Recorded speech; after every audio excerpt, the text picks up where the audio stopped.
ብዙ ጊዜ ስንሰማቸው ቀላልና ተመሳሳይ የሚመስሉ ነገር ግን ትርጉማቸውና ልዩነታቸውን በደንብ የማናስተውላቸው ሁለት የጤና ችግሮች ናቸው። ታዲያ የደም ግፊት ምንድን ነው? የደም ብዛትስ? በሁለቱ መካከል ያለው ልዩነት ምንድን ነው? በዚህ ቪዲዮ እነዚህን ጥያቄዎች በዝርዝር እያነሳ እናያቸዋለን። አብራችሁን ቆዩ። ሰላም ጤና ይስጥልን። እንኳን ወደ ቻናላችን በሰላም መጣችሁ። ዛሬ በዚህ ቪዲዮ ተመሳሳይ የሚመስሉ ነገር ግን የተለያዩ ሁለት የጤና ችግሮችን እናያለን። እነሱም የደም ግፊት ወይም ሃይፐርቴንሽን እና የደም ብዛት ወይም ፖሊሳይቴሚያ የሚባሉት ናቸው። ብዙ ጊዜ ሰዎች በእነዚህ ሁለት ሁኔታዎች ላይ ግራ ይጋባሉ ወይም ደግሞ ስለ እነዚህ ሁኔታዎች ትክክለኛ ግንዛቤ የላቸውም። ብዙ ጊዜ ደም ግፊት፣ ደም ብዛት፣ ደም ግፊት፣ ደም ብዛት እያል እንደ አማራጭ የምንጠቀማቸው ቃላቶች ስለሆኑ የእነዚህን ቃላት ልዩነቶች እና የሁለቱን በሽታዎች ልዩነት በደንብ እናያለን ማለት ነው። በዚህ ቪዲዮ የደም ግፊት ምን ማለት እንደሆነ፣ ደም ብዛት ምን እንደሆነ፣ በመካከላቸው ያሉትን ቁልፍ ልዩነቶች በዝርዝር እንመለከታለን። እስከ መጨረሻው አብራችሁን ቆዩ። በመጀመሪያ የደም ግፊት ምንድን ነው የሚለውን እንመልከት። የደም ግፊት በሕክምና ቋንቋ ሃይፐርቴንሽን የሚባለው ማለት ነው። ታዲያ የደም ግፊት ምንድን ነው? በቀላሉ ለማስረዳት በሰውነታችን ውስጥ ያለው ደም በደም ስሮቻችን ውስጥ ሲዘዋወር በደም ስር ግድግዳዎች ላይ የሚፈጥረው ጫና ማለት ነው። አስተውላችሁ ከሆነ በውሃ ቱቦ ውስጥ የሚያልፍ ውሃ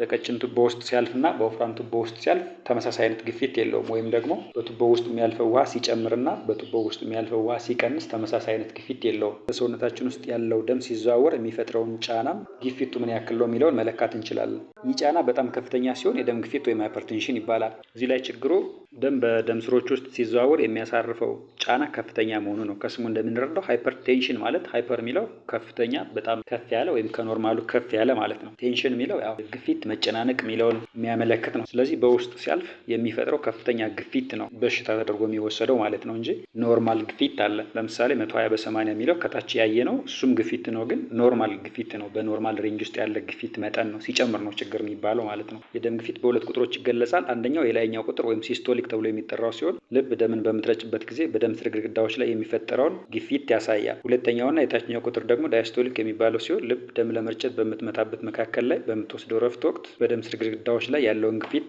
ያመላክታል። መደበኛ የደም ግፊት በአብዛኛው 120/80 ሚሊሜትር ኦፍ ሜርኩሪ ወይም ከዚህ በታች ነው። አብዛኛውን ጊዜ ያው 120/80 ኖርማል ተደርጎ ይወሰዳል። እችኛዋ አቬሬጅ ነች። ስለዚህ በሰውነታችን ውስጥ ያለው የደም ግፊት ሲለካ 140/90 ሚሊሜትር ኦፍ ሜርኩሪ ወይም ከዚያ በላይ ከሆነ የደም ግፊት መኖሩን ያመላክታል ማለት ነው። 120/80 ያልነው 120 የሚለው እስከ 140 ድረስ ኖርማል ነው። 80 የሚለው ደግሞ እስከ 90 ድረስ ኖርማል ነው። ስለዚህ ላይኛው ከ140 በላይ ታችኛው ከ90 በላይ ሲሆን ሃይፐርቴንሽን ወይም ደም ግፊት ይባላል ማለት ነው። ሲወርድስ የምትሉ ካላችሁ ከታች ደግሞ የራሱ ቁጥር አለው። እነሱ ቁጥሮች በየጊዜው ስለሚቀያየሩ ያው ሳይንስ ስለሆነ እንደምታውቁት እዚህ ጋር ማስቀመጥ አልፈለግንም። ብዙ መጽሐፍቶችን የምታገላብጡ ሞር ማወቅ ከፈለጋችሁ ማግኘት ትችላላችሁ። ለዛሬው ማየት የፈለግነው ምንድነው የሚለውን ስለሆነ ማለት ነው። የደም ግፊት ዝምተኛ ገዳይ ወይም ሳይለንት ኪለር በመባል ይታወቃል። ምክንያቱም ብዙ ጊዜ ምንም ምልክት ስለማያሳይ ነው። ብዙ ጊዜ ሰዎች የደም ግፊት እንዳለባቸው ላያውቁ ይችላሉ። ነገር ግን ሳይታከም ከቀጠለ ለልብ ድካም፣ ለስትሮክ ወይም በአእምሮ ውስጥ ያለ የደም መርጋት ወይም የደም መፍሰስ፣ ለኩላሊት በሽታና ለሌሎች ከባድ የጤና ችግሮች ሊያጋለጥ ይችላል። ለሌሎች በሽታዎች ወዲያውኑ ምልክቶችን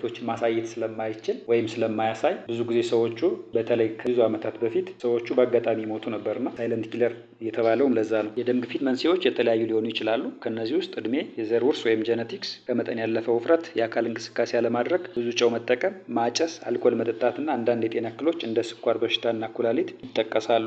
አሁን ደግሞ ደም ብዛት ወይም ፖሊሳይቴሚያ ምንድነው ወደሚለው እንለፍ። ደም ብዛት ወይም ፖሊሳይቴሚያ ማለት በደም ውስጥ የቀይ የደም ሴሎች ወይም ሬድ ብለድ ሴልስ የሚባለው ቁጥር ከመጠን በላይ ሲጨምር የሚከሰት የጤና እክል ነው። ከስሙ እንደምንረዳው ፖሊ ማለት ብዙ ማለት ነው። ለምሳሌ ፖሊቴክኒክ ስንል ብዙ ቴክኒኮች እንደማለት ነው። ሳይቴሚያ የሚለው ያው ሬድ ብለድ ሴሎችን ወይም ቀይ የደም ሴሎችን የሚያመለክት ነው። ስለዚህ ብዙ ቀይ የደም ሴሎች ማለት ነው። እነዚህ ቀይ የደም ሴሎች ኦክሲጅን ከሳምባ ወደ ሰውነታችን የተለያዩ ክፍሎች የሚያጓጉዙ ናቸው። የቀይ የደም ሴሎች ቁጥር ሲጨምር ደም ከኖርማሉ የበለጠ ወፍራም ይሆናል። ደም ከኖርማሉ የበለጠ ወፍራም ሲሆን ደግሞ በደም ስሮች ውስጥ በቀላሉ ለመዘዋወር ይቸግራል። ይህ ለደም መርጋት ወይም ብለድ ክሎትና ሌሎች ከባድ ችግሮች ሊያጋለጥ ይችላል። ደም ብዛት ወይም ፖሊሳይቴሚያ በሁለት ዋና ዋና አይነቶች ይከፈላል።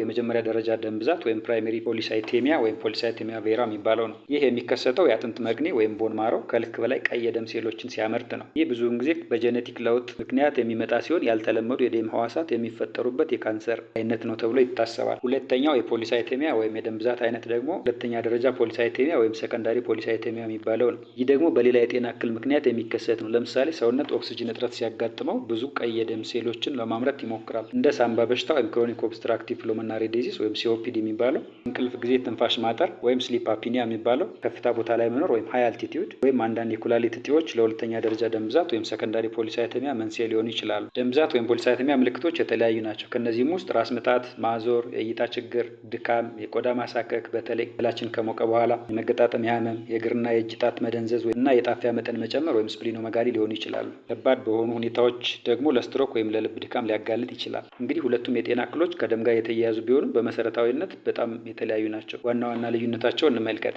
አንደኛው መሰረታዊ ችግሩ ነው ወይም አንደርላይንግ ፕሮብለም የምንለው ማለት ነው። የደም ግፊት ችግሩ በደም ስር ግድግዳዎች ላይ ባለው የግፊት መጨመር ላይ ሲሆን እዚህ ላይ የደም ስሮች ሊጠቡም ወይም ሊደነድኑ ይችላሉ። ደም ብዛት ደግሞ ችግሩ በደም ውስጥ ባሉት የቀይ የደም ሴሎች ቁጥር መጨመር ላይ ነው። እዚህ ላይ ደም ይበልጥ ወፍራም ይሆናል። ሁለተኛው የሚጎዳው አካል ወይም ፕራይመሪ ኢምፓክት ስናይ ደም ግፊት በመጀመሪያ ደረጃ የደም ስሮችና ልብን ይጎዳል። ደም ብዛት ደግሞ በቀጥታ የደምን ስብጥር ያስተጓጉላል። ይህም የደም ፍሰትን ያውካል። ሶስተኛ ያለካክ ሁኔታ ወይም ሜዠርመንት ኤንድ ዲያግኖሲስ የምንለው ነው። ደም ግፊት የሚለካው በደም ግፊት መለኪያ ወይም ስፊግሞማኖሜትር ሲሆን በሁለት ቁጥሮች ሲስቶሊክ እና ዲያስቶሊክ ይገለጻል። ከላይ ያየ ነው ማለት ነው። ስፊግሞማኖሜትር ወይም የደም ግፊት መለኪያ መሳሪያ ላይ ታስሮ የምትዞር ነገር አለች። እሱን እያዩ ሐኪሞች ይህን ያክል ቁጥር ነው ብለው የሚነግሩን ማለት ነው። ደም ብዛት ደግሞ የሚታወቀው የደም ምርመራ ወይም ኮምፕሌት ብለድ ካውንት ወይም ሲቢሲ በማድረግ ሲሆን ይህም ቀይ የደም ሴሎችን፣ ሄሞግሎቢንን እና የሄማቶክሪት መጠንን በመለካት ነው። ይሄ ደግሞ ላብራቶሪ ላይ ከኛ ደም ይወሰዳል። ኮምፕሌት ብለድ ካውንት ማለት አጠቃላይ የቀይ የደም ሴሎቹ ተቆጥረው ምን ያክል ናቸው የሚለውን መታወቅ ስለሚቻል የተቀመጠው ኖርማል ሬንጅ አለ። ከዛ ኖርማል ሬንጅ በላይ ሲሆኑ ደም ብዛት ነው ተብሎ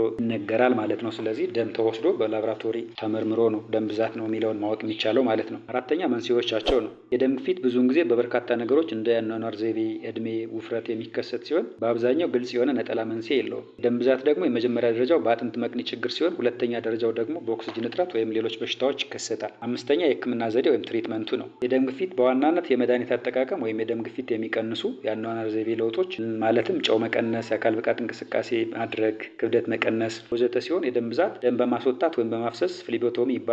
ደምን የሚያቀጥኑ መድኃኒቶች ወይም ብለድ ቲነርስ እና የአጥንት መቅኒ ልገሳ በማድረግ መታከም ይችላል ማለት ነው። እንግዲህ የደም ግፊት በደም ስሮች ግድግዳ ላይ ያለውን ጫና ሲያመለክት፣ የደም ብዛት ደግሞ በደም ውስጥ ያሉ የቀይ የደም ሴሎች ብዛት መጨመር ነው። ሁለቱም የራሳቸው የሆነ መንስኤና ምልክቶች እና የህክምና ዘዴዎች አላቸው። እነዚህን የጤና እክሎች ማወቅ ቀድሞ ለመከላከልና ትክክለኛ የህክምና እርዳታ ለማግኘት ይረዳል። ብዙ ጊዜ ደም ብዛት፣ ደም ግፊት እያልን ቃላቶችን እየቀያየርን የምንጠቀምባቸው ለአንድ በሽታ ሳይሆን ሁለቱ የተለያዩ ነገር ግን ተመሳሳይ የሚመስሉ በሽታዎች ናቸው። በዚህ ቪዲዮ ብዙ ነገር እንደተማራችሁና የሁለቱን ልዩነት ለማወቅ እንደተረዳችሁ ተስፋ አድርጋለሁ። ማንኛውም ጥያቄ ወይም ማስተያየት ካላችሁ እዚህ ኮሜንት ላይ አስቀምጡልን ወይም ከታች በተቀመጡት የማህበራዊ ሚዲያ አድራሻዎች ጻፉልን። ቪዲዮን ከወደዳችሁት ላይክ አድርጉትና ለሌሎችም አጋሩት። ለዚህ ቻናል አዲስ ከሆናችሁ ደግሞ ቻናላችንን ሰብስክራይብ በማድረግ ቤተሰብ ሁኑ። በሚቀጥለው ቪዲዮ እስከምንገናኝ ሰላም ለሁላችን።